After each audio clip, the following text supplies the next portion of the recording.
Imagine you're driving down a lonely highway when suddenly you hear a child's desperate cries coming from the middle of a massive field of tall grass. The voice is begging for help, but here's the catch. Anyone who steps into that grass gets trapped in a horrifying time loop with no way out. At the heart of it all lies a mysterious rock, holding dark secrets no one can fully understand. This is exactly what happens to Becky and Cal, two cousins on their way to San Diego. Becky, who is pregnant, starts feeling sick during the drive, so Cal pulls over near the field for her to get some fresh air. But the moment they hear that haunting voice calling for help, their lives spiral into a nightmare they never expected. After Becky finished vomiting, Cal suggested that she should reconsider her decision because once they reached San Diego, there would be no turning back. What exactly Becky's decision was, we'll find out later in the story. For now, while they were talking, suddenly they heard the voice of a boy named Tobin, who was crying out for help from inside the tall grass. Tobin explained that he had been trapped inside those tall grasses for a long time, and that someone should come and rescue him. Becky and Cal decided to go in and help Tobin. But just then, they also heard the voice of Tobin's mother, who was warning Tobin not to call for help, and also warning Cal and Becky not to enter the grass. Despite her warning, Cal and Becky were determined to help Tobin. So Cal parked the car near an old church close by, while Becky stayed near the bushes waiting for him. Both of them then began calling out to Tobin and entered the tall grass. During this moment, Becky also dialed 911 on her phone. But as soon as she stepped inside, she got separated from Cal and suddenly her phone lost all network signals.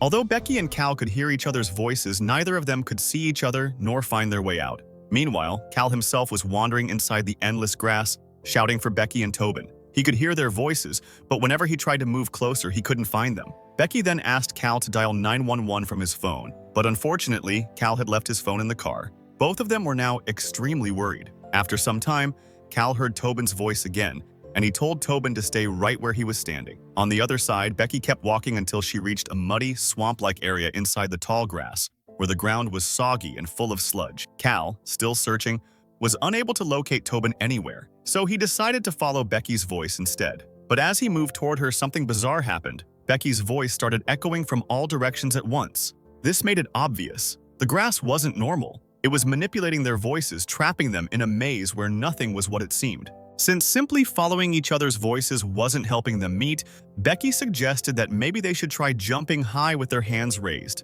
That way, for a few seconds they might rise above the tall grass and be able to see one another. At first, the idea worked. On their first jump, they managed to spot each other. But when they jumped again, strangely, they couldn't see one another at all. This clearly meant that the place was far more mysterious than they thought, and it could even create dangerous illusions. Cal was so terrified by this realization that he panicked and started running aimlessly through the grass. In the chaos, his foot slipped and he fell face first into a patch of muddy ground. That's when he noticed the dead body of a dog lying there. The sight horrified him even more. Though Becky and Cal could still hear each other's voices, Becky now suggested that they should forget about Tobin and try to head back toward the road before things got worse. But no matter how hard they tried until nightfall, they couldn't find any way out of the field. As night came, Becky began feeling severe pain in her stomach, likely because of her pregnancy. She was on the verge of fainting when suddenly, a man appeared in front of her. His name was Ross, and he turned out to be Tobin's father. Ross explained that he had been searching for his wife, Natalie, and his son, Tobin, in this grass for months. Becky now wandered through the grass along with Ross.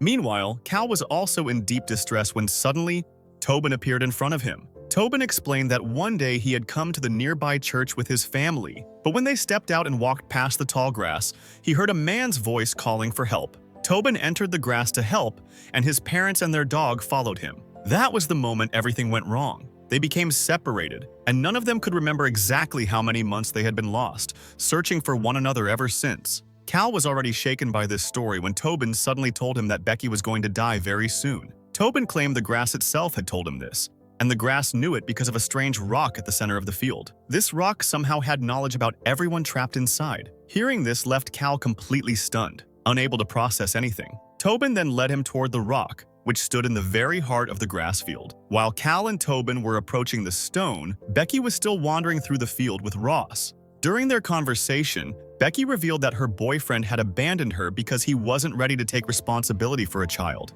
That's why she was traveling with Cal to San Diego, so she could take care of the baby. As they continued talking, Becky suddenly noticed many scattered belongings lying around. items that probably belonged to people who had been lost there before. At that very moment, Ross mysteriously vanished. While Becky frantically searched for him, someone suddenly grabbed her and dragged her deep into the bushes. Meanwhile, Cal was now standing near the rock with Tobin. Strange, glowing radiations were pulsing out of it. Tobin suddenly mistook the rock for something connected to his father and reached out to touch it. The moment his hand made contact, his hair stood on end. He felt an intense tingling sensation coursing through his hands, as if the rock itself carried a strange, unearthly power. Tobin wanted Cal to experience that strange tingling sensation from the rock as well.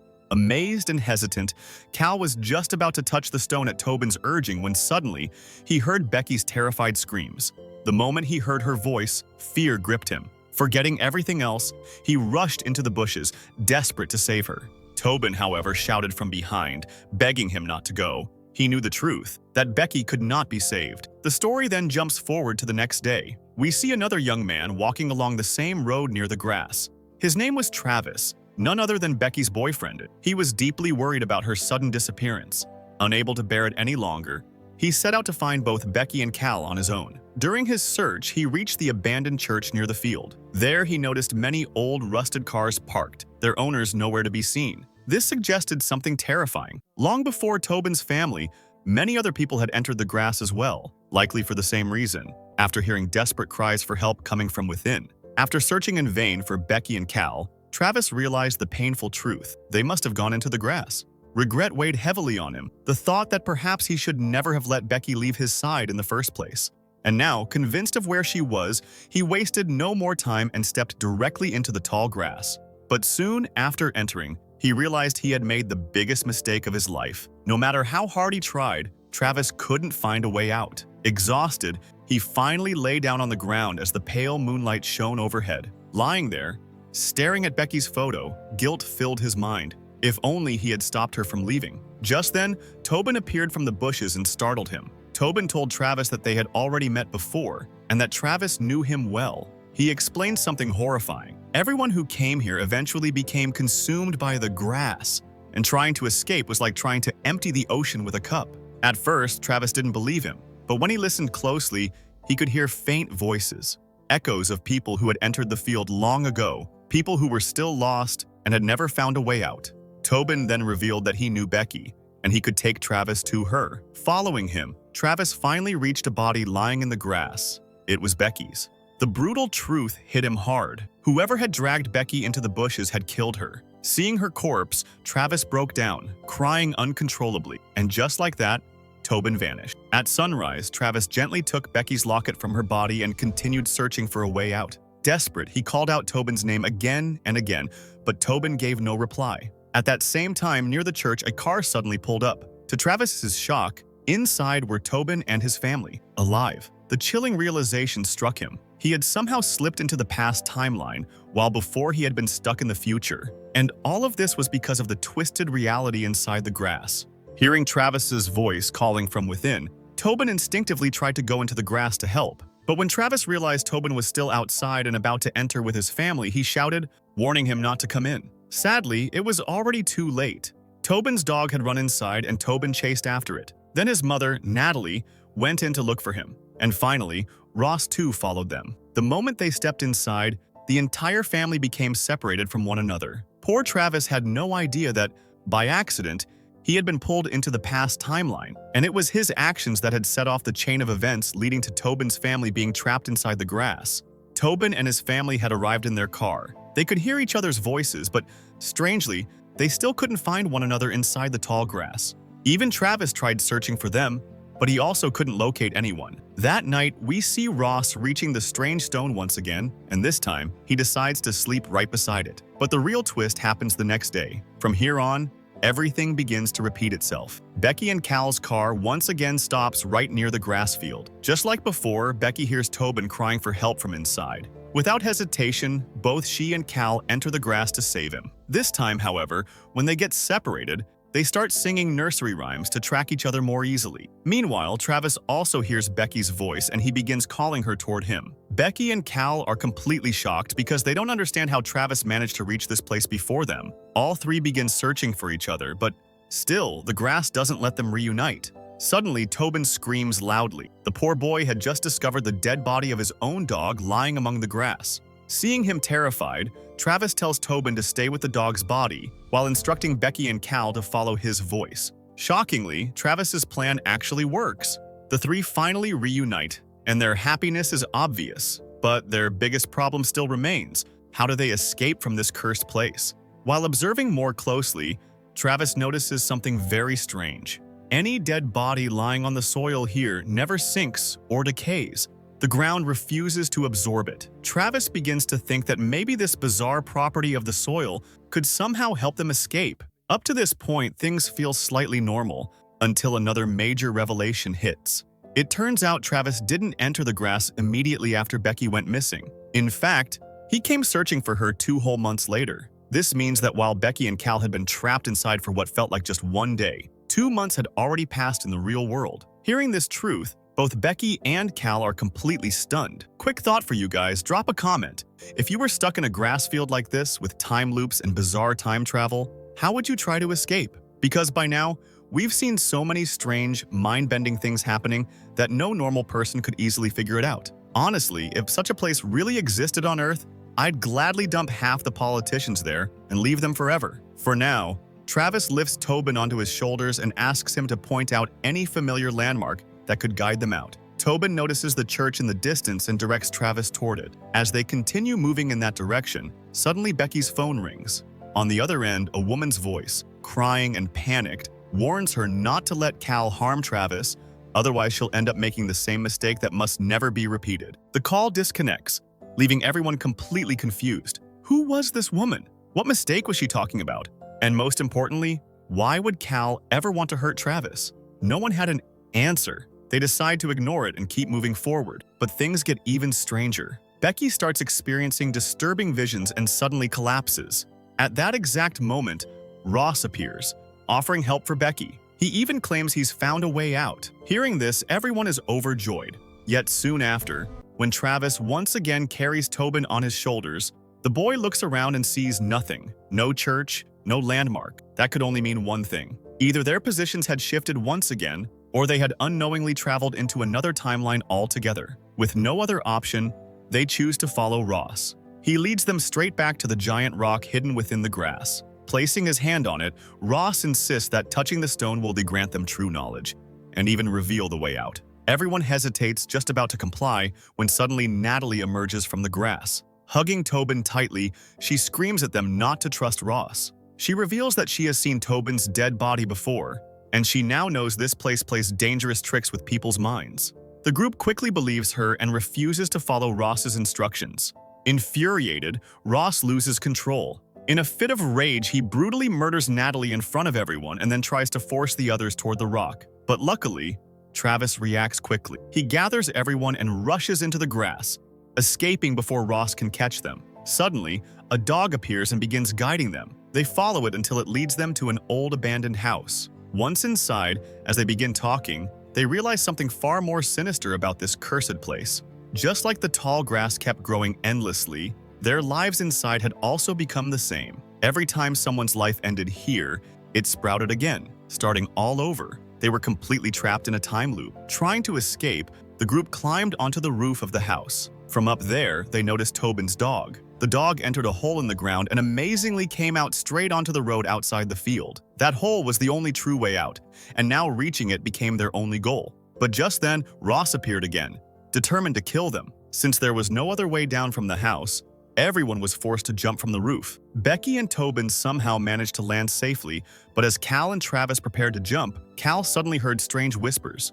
In that moment, he shoved Travis off the roof, killing him instantly. When Cal finally climbed down, Becky was furious at him. Overcome with anger, she stormed into the grass alone. Cal tried following her, but she vanished. Suddenly, Ross appeared from behind and attacked Cal, trying to strangle him. Here's the shocking part. The spot where Ross was killing Cal was already filled with many of Cal's dead bodies.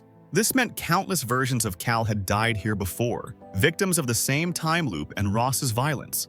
Eventually, Ross killed this Cal too, and then began hunting Becky. When Ross found her, he tried to kill her as well, but Becky fought back, shoving him away and running desperately through the grass. She ended up deep inside the bushes where something terrifying happened. The grass itself began to move. From within emerged horrifying creatures known as grassmen, bizarre beings who lived inside the field. They lifted Becky onto their shoulders, chanting strange incantations, and carried her back to the massive stone at the center of the field. They laid her down before it, while hiding among the bushes, whispering their eerie chants. Terrified, Becky used her phone to call her own number, warning herself not to let Cal hurt Travis. And then it all clicked. That earlier phone call Becky had received was from herself. Suddenly, the giant stone began to sink into the ground, revealing countless hands reaching up, trying to drag Becky underneath. Horrified, she fainted. When she regained consciousness, she saw Cal before her. But something was very wrong. Cal had cut her open and pulled out her baby. He was trying to feed her something, but then, in an instant, Cal transformed into Ross. It had been Ross all along, the one who had ripped the baby out of Becky's womb, and now he was about to kill her. Tobin, terrified, stood nearby. He revealed to Becky that Ross would kill them again and again. After touching the stone, Ross had lost his mind completely, cursed with terrible knowledge about the field. As Ross tried to strangle Becky, she managed to hit him in the head with a rock. Enraged, Ross retaliated by killing her instantly. Then he grabbed Tobin, forcing the boy to touch the stone. But at that very moment, Travis returned. He hadn't actually died from the fall. He had only been knocked unconscious. Furious after seeing Becky's lifeless body, Travis attacked Ross and finally killed him. Still shaken, Travis turned to the stone. Unlike Ross, he managed to resist its overwhelming madness. Though the radiation and visions almost broke him, he stayed in control. He realized the truth. The only way to break this cursed cycle was to end the time loop itself. Travis led Tobin to the same hole through which the dog had escaped. Since Travis was too large to fit, he told Tobin to crawl out instead and break the loop once and for all. Before leaving, Tobin took Becky's necklace from Travis, something Travis had earlier recovered from one of Becky's many corpses. Tobin crawled through and soon reached the churchyard, where dozens of abandoned cars stood, belonging to past victims. As he walked further, he spotted Cal and Becky's car arriving once again, just like before. Inside, Cal and Becky were chatting, unaware of the nightmare waiting for them. Suddenly, from within the grass, they heard Tobin's desperate screams for help. And just like that, the cycle began again. Just as Becky and Cal were about to enter the tall grass, present-day Tobin suddenly appeared in front of them. He handed Becky her locket and told her that Travis had sent him. He warned them, under no circumstances should they step into the grass. At first, Becky and Cal were confused. How did Tobin even know Travis? And how did he get Becky's locket? But because he truly had her necklace, they trusted his words. Instead of going into the grass, they quietly got back into their car and drove away. Inside the car, Becky sat in silence for a moment, then made a decision that changed everything. She had originally planned to go to San Diego, not to raise her baby, but to give it away to another family, because she couldn't imagine raising it without Travis. But now, after Tobin's warning and everything she had just faced, Becky changed her mind. She decided to keep her baby, and this realization filled her with relief and happiness. Meanwhile, back in the grass, we see Travis lying among the weeds. Even though he was fatally wounded, he smiled with peace, having overheard Becky's words. He was glad to know that Becky had chosen to keep their child. With that, the time loop was finally broken. And of course, once the loop shattered, the cycle of horrors ended permanently. Because remember, everything had started with Becky and Cal entering the grass. That led to Travis searching for them, then Tobin and his family arriving after hearing their voices. Now that Becky and Cal had avoided the grass, none of it would happen again. So that's how the cursed cycle ended once and for all. And that's how the terrifying loop finally came to an end. What would you have done if you were trapped inside that endless field? Would you have trusted Tobin or gone in anyway? Let me know your thoughts in the comments. If you enjoyed this breakdown, make sure to hit the like button, share this video with your friends, and subscribe to the channel. Don't forget to turn on the bell icon so you never miss the next chilling movie recap. Until next time, stay safe, stay curious, and I'll see you in the next one. Goodbye.